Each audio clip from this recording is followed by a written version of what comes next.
La vieja herida que sigues abriendo. Por que el dolor de air on se siente como una emergencia de hoy. Piénsalo. Algo pasó hace meses. Quizás años. El evento duró minutos. Pero tú on sientes el escozor.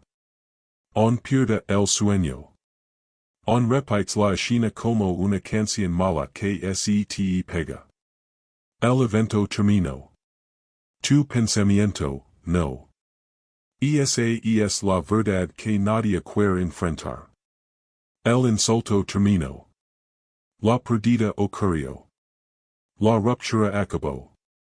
Pero dentro de tu mente, mantienes la herida fresca. Te rascas la costra cada mañana y lo llamas reflexión. Guarda renser al pasado es como agarrar un carbón ardiente. Crees que estás castigando a alguien más. Pero mira tu propia mano. El único quemado eres tú. El pasado no siente tu enojo. La persona que te lastimó no se despierta sudando por tu recuerdo. Solo tú cargas ese peso.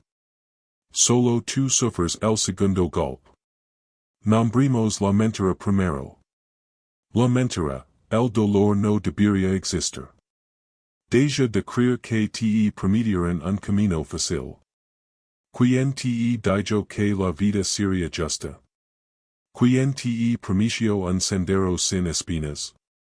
Nadie con sabiduría hizo jamás esa promesa. Y sin embargo, vives como si cada tropiezo fuera una traición. El dolor es naturaleza. El sufrimiento es una rabieta contra la naturaleza. Louvre. Liga el invierno. Los huesos se rompen.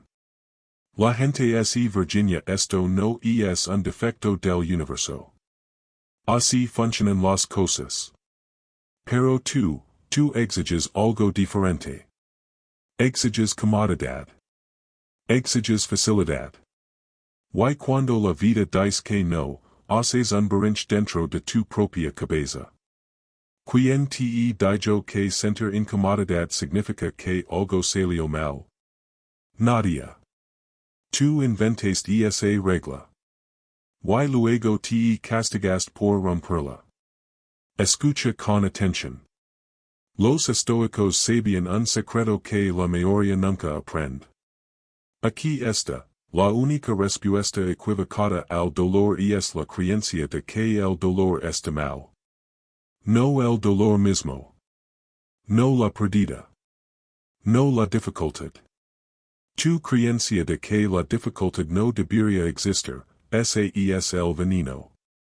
La fuente real del sufrimiento no es el evento. Es tu opinión. Donde vive realmente el sufrimiento, no es el evento. El evento es neutral. Tu historia sobre él es el arma.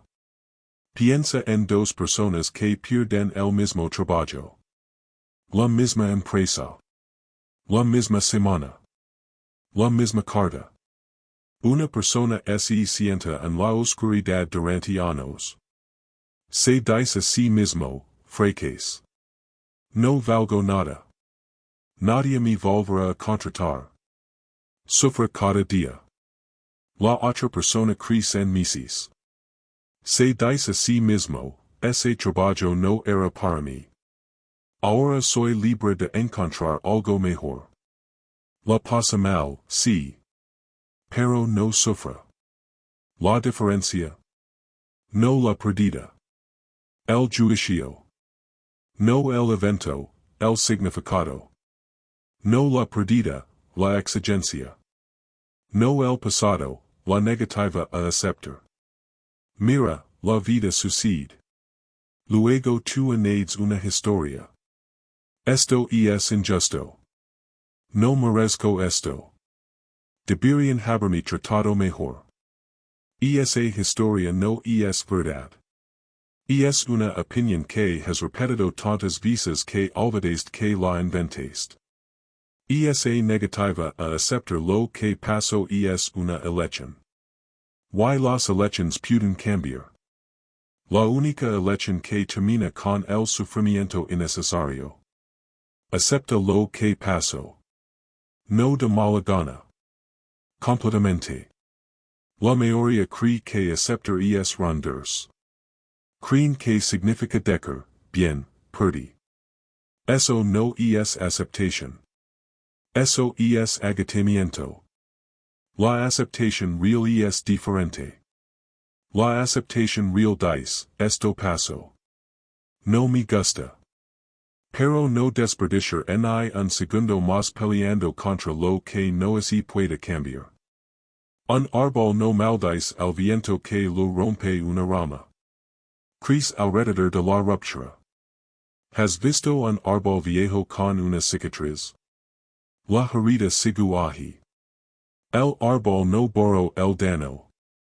Pero tampoco dejó de crecer. Creció más allá de la ruptura. Creció alrededor de la lesión. Y ahora la cicatriz es solo parte de un tronco más fuerte. YSI la aceptación no es rendirse, sino despedida. YSI dejar es lo que es, no es debilidad, sino el fin de una guerra que nunca debiste empezar. Deja de negociar con la realidad. La realidad siempre gana. Puedes discutir con un muro de piedra durante 10 años. El muro no se moverá. Tú solo tendrás las manos ensangrentadas. La aceptación no es debilidad. Es el fin de la guerra con lo inmodificable. Pero la aceptación sola no basta. Debes actuar. Lo que realmente controlas, la fortaleza pequeña y poderosa. Controlas tus juicios. Nada más. Y eso es todo. Deja que eso come. No controlas el clima. No controlas la economía. No controlas lo que otros dicen de ti. No controlas tu pasado. No controlas el mañana. Pero controlas una cosa. Tus juicios. Tus elecciones. Tus acciones en este mismo segundo. Eso suena pequeño. Pero es la diferencia entre una persona libre y un esclavo. No puedes controlar el insulto. Puedes controlar si sientes insultado. No puedes controlar la pérdida. Puedes controlar si enades desesperación. No puedes controlar lo que te sucede. Puedes controlar lo que te dices a ti mismo sobre ello. La mente es una fortaleza. Dejas la puerta abierta cuando dices, esto no debería haber pasado. Cada vez que dices esas palabras, invitas al sufrimiento a entrar. Abres la cerradura y dices, pasa. Quédate enredado. Porque cuidas tu cartera pero dejas tu paz sin vigilancia. Cierras tus puertas por la noche. Ahorras dinero para tiempos difíciles. Proteges tu cuerpo del daño. Pero tu mente, lo único que realmente posas, la dejas bien abierta para que cualquier pensamiento que pase la seque y quim. Tres errores mantienen la puerta abierta. Cerramos. Tres errores que te mantienen encadenado. Error 1, pelear contra el pasado. Lo hecho está. Discutir con ello es la cura disfrazada de reflexión. No puedes cambiar ni una letra del air. Ni una. Entonces ¿por qué pasas hoy peleando una guerra que terminó antes de empezar?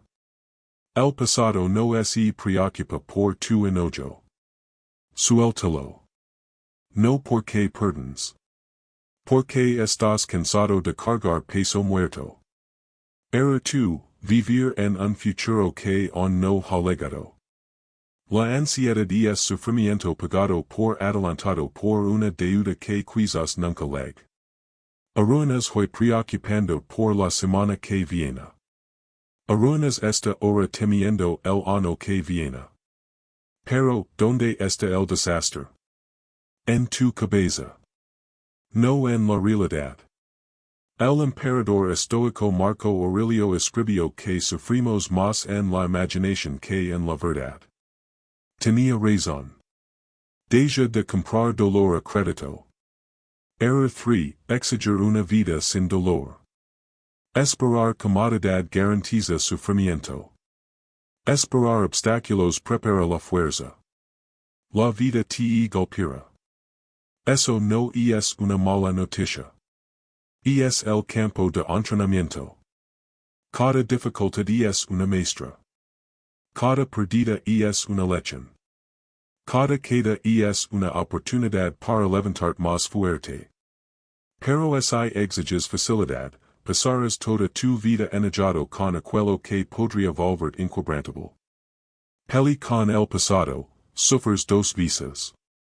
Tems al futuro, sufres ahora. Exiges facilidad, sufres siempre. El cambio es pequeño pero total. El cambio, de víctima a estudiante. No iris lo que te pasó. Iris como responds a lo que te pasó. La víctima dice, la vida me rompió. El estudiante dice, la vida me mostró donde era débil. Ahora crezco. Un estudiante no maldice la lección. La aprende. Luego la deja. La lección no está ahí para castigarte. Está ahí para despertarte. Para mostrar donde te has estado mintiendo. Para revelar las creencias que te han encadenado. Ysi lo que te rompió fuera en realidad lo que pudo haber construido. Ysi perder ese trabajo era la única forma de que empezaras tu propio negocio. Ysi ese rechazo fue la puerta cerrándose en un camino que te habría arruinado. Ysi el dolor no fuera tu enemigo, sino tu maestro más exigente. La próxima vez que llegue el dolor, no añadas una historia. Añade acción. Añade aceptación. Añade nada más. No preguntes por qué a mí. Pregunta ahora qué. No ensays el pasado. Prepárate para el presente. No exiges una vida diferente. Vive esta plenamente. Lo has aprendido. Ahora vívelo.